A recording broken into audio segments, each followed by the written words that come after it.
dengan merujuk kepada seorang insan yang perlu dipuji, seorang insan yang menjadi negarawan, insan yang mencerminkan Malaysia kita yang sebenar. Siapa dia?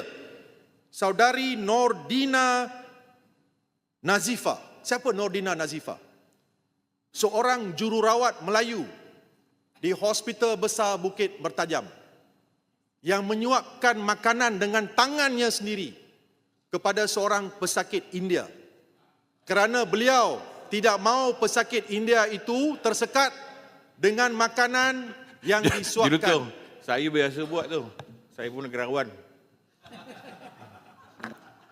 Yang berhormat, saya rasa kecewa lah bahan ini menjadi sindiran dan ditertawakan. Ya, saya pun rasa itu juga. Ini benar serius. Seorang jururawat yang ingin berkhidmat. Tak payah gelak lah. Kenapa ahli-ahli Parlimen Perikatan Nasional bersikap begini? Adakah ini bahan sindiran? Kenapa Teruskan. gelak ketawa?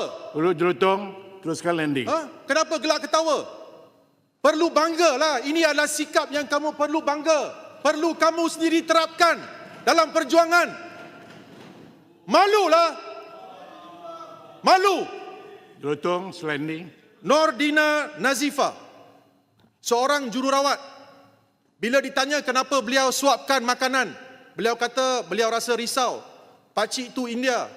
Nampak pun keadaannya teruk. Dia tak mau pakcik itu tercekik dengan makanan ikan yang disuapkan. Supaya tidak ada tulang, beliau ambil nasi itu, ambil ikan itu, pisahkan. Alostar, saya tak bagi peluang. Sorry, I'm not in a mood. Apa yang dilakukan oleh saudari Nordina Nazifah ini membuktikan nilai kemanusiaan mengatasi perbezaan agama serta kepercayaan. Dan saya mengucapkan ribuan terima kasih kepada kerajaan, kepada Menteri Kesihatan kerana memberi penganugerahan dan pengiktirafan kepada beliau.